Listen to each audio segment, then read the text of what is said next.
स्वागत है हमारे YouTube चैनल समृद्धि में। कैसे हैं दोस्तों आप सब। दोस्तों आज मैं आप लोग को कार्तिक मास में पड़ने वाले छठ महापर्व के बारे में बात करूंगी, तो वीडियो को स्किप मत कीजिएगा। दोस्तों आप लोग को हर छोटी छोटी बातों जिनका आपको संशय होगा या फिर जो लोग नए लोग व्रत करते हैं उनको शायद जानकारी इन बातों की नहीं होती है, तो इस वीडियो में आप लोग के सब छोटे छोटे बातों का मैं जवाब दूंगी। तो वीडियो को स्किप मत कीजिएगा, ध्यान से सुनिएगा। देखिए वीडियो देखना बहुत जरूरी नहीं है, कोई भी काम करें, क्योंकि इस समय त्योहारों की व्यस्तता के कारण किसी के पास इतना टाइम नहीं है कि मोबाइल को लेकर के आधे घंटे 1 घंटे 10 मिनट सब लोग बैठ करके देखें। तो स्टार्ट करके आप लोग सुन भी सकते हैं, क्योंकि समृद्धि आप लोग को शुद्ध सात्विक जानकारी देती है और आप लोग को जो जानकारी जरूरी रहती है और लाभ देने वाली होती है वही वीडियो में बताती है। तो वीडियो को ध्यान से सुने और देखें कि छठ महापर्व में क्या क्या ऐसी चीजें होती है जो जरूर करनी चाहिए।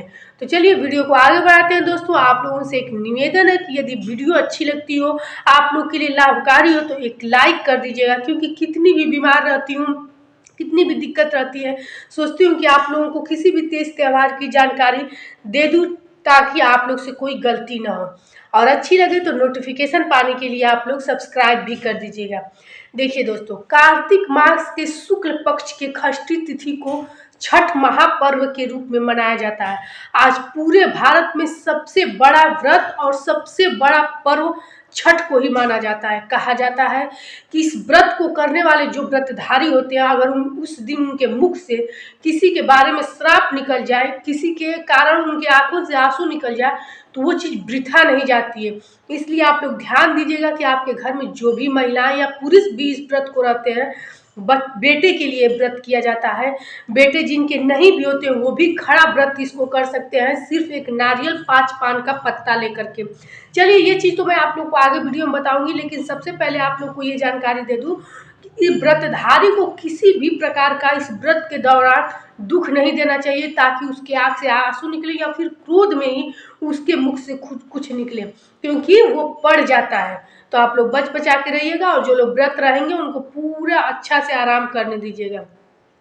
अब चलिए बता दूं, सबसे पहला प्रश्न आप लोग का ये था कि हम व्रत कर सकते हैं पहली बार कि नहीं, या तो मनोकामना की दृष्टि से या फिर से जो लोग पहली बार मतलब बेटा हुआ है वो लोग कर सकते हैं कि नहीं। तो देखिए इस बार दो मास लगा था, यानी कि अधिक मास लगा था, मल मास लगा था, तो कोई भी नया व्रत आप लोग शुरू नहीं कर सकते हैं।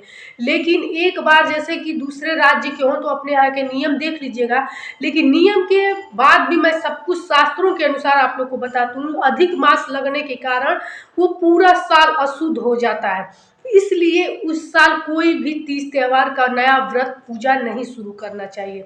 ये चीज आप लोग फाइनल हो गया।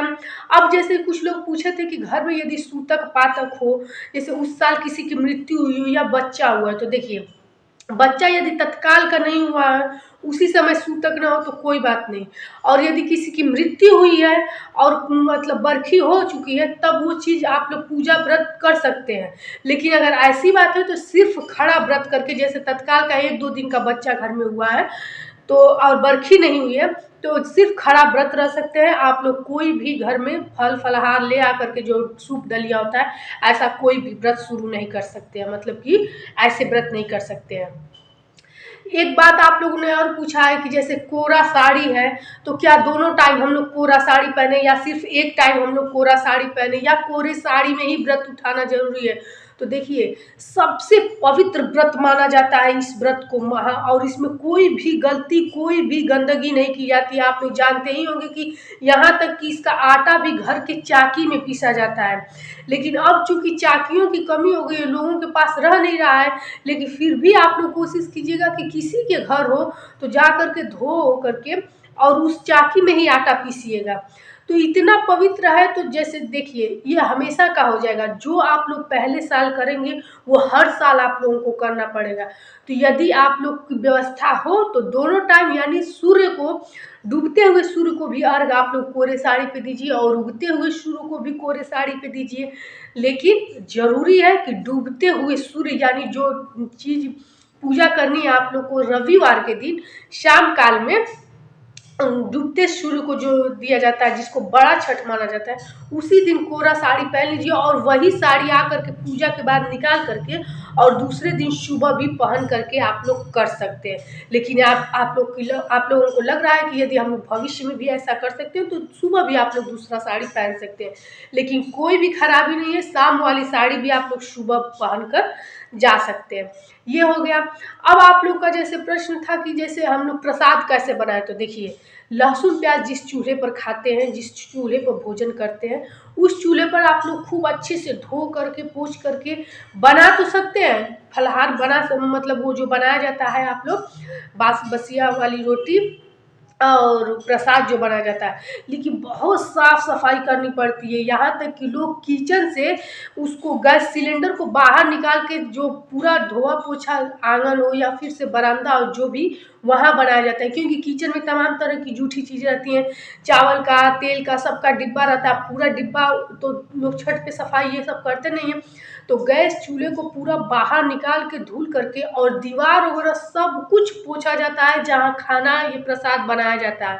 इससे भी बेहतर ये रहता है कि आप लोग ईंट या मिट्टी का चूल्हा बना करके और प्रसाद सफाई से बनाइए। मैं पहले ही आप लोग को कही हूँ कि छठ पूजा में बहुत ज़्यादा सफाई करनी रहती है।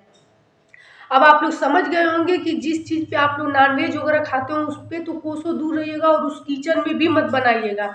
जहाँ आप लोग पूरा दीवार वगैरह, फर्श या मिट्टी जो भी चीज़ का होगा धुल करके तब वहाँ आप लोग प्रसाद बनाइएगा।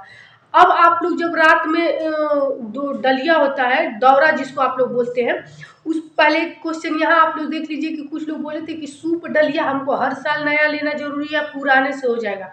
तो देखिए, धातु की यदि डलिया है और धातु का सूप है तब तो आप लोग गंगा जल छिड़क कर वही यूज कर सकते हैं, लेकिन यदि बांस का है तो निश्चित रूप से आप लोग को नया लेना पड़ेगा। वैसे बांस का ही सबसे अच्छा माना जाता है। बांस का यदि हर साल आप नया ले करके, अब मैं देख रही हूँ कि कुछ लोग जैसे कि लोहे का भी ले लेते हैं, किसी और चीज़ का भी ले लेते हैं, प्लास्टिक का भी ले लेते हैं नया खरीद कर। तो नहीं, या तो पीतल तांबे का लीजिए या फिर से आप लोग बांस का लीजिए, लेकिन प्लास्टिक का और लोहे का लेना बहुत ज़्यादा आप लोगों को मतलब अशुद्धि रहेगा और बहुत ज़्यादा इसका दोष पाप लगता है। तो ये गलती आप लोग ना करें। सबसे शुद्ध चीज़ है ये, आप लोग ले लीजिए बम्बू का यानी बांस का, और उसको हर साल बदला जाता है। महिलाएं जो कि साड़ी में फाल वगैरह यदि लगा रही हो तो लगा सकती हैं, लेकिन जूठा मत करेंगी और बाहर से ब्लाउज वगैरह जो सिलवा कर लाएंगी तो गंगा जल एक बार छिड़क लेंगी, क्योंकि आदमी किस हाथ से टच किया रहता है किस हाथ से नहीं। तो इस सब का आप लोग पूरे साफ सफाई का ध्यान रखिएगा। रात में जब घाट से आप लोग आते हैं अपना दौरा डलिया ईख वगैरह ले करके, तो उसको उसी जगह पे रखिएगा जिस जगह का पूरा दीवार साफ हो, फर्श या छत सब कुछ पोछा हो। थोड़ी भी गंदगी इस व्रत में आप लोग मत कीजिएगा। पूरे साफ सफाई के साथ ये पूजा की जाती है और बहुत मेहनत वाला भी ये पूजा है। इसीलिए तो जो व्रत रहता है कहा जाता है कि उसके मुख से कभी गलत मत सुनिएगा उस व्रत में, क्योंकि 36 घंटे का ये व्रत रहता है। बिहार में इस 4 दिनों का मनाया जाता है, जबकि यूपी में हम लोग 2 दिन का मनाते हैं। तो चलिए अब हम लोग जान लेते हैं कि किस दिन व्रत रहना है, किस दिन खरना, किस दिन बसिया रोटी। देखिए, 4 दिनों को ये व्रत शुक्ल पक्ष में षष्ठी तिथि को मनाया जाता है, जो कि यूपी में 2 दिनों को मैं बता रही हूँ, षष्टमी और सप्तमी तिथि को। तो देखिए, पहला दिन कितने 17 तारीख यानी शुक्रवार के दिन ये चीज प्रारंभ हो रही है। 17 तारीख को खरना किस दिन है? 18 तारीख को ये चीज 18 तारीख को खरना रहना है। बसिया रोटी शुक्रवार 17 तारीख को आरंभ होगी, खरना आप लोगों को शनिवार के दिन। बड़ा छठ जिसको कहते हैं वो है 19 तारीख को यानी दिन रविवार को, जिस दिन डूबते सूर्य को शाम को जल दिया जाता है, अर्घ दिया जाता है। और 20 तारीख को उगते सूर्य को यानी सूर्य 6:47 पे उदय होंगे 20 तारीख को सोमवार के दिन।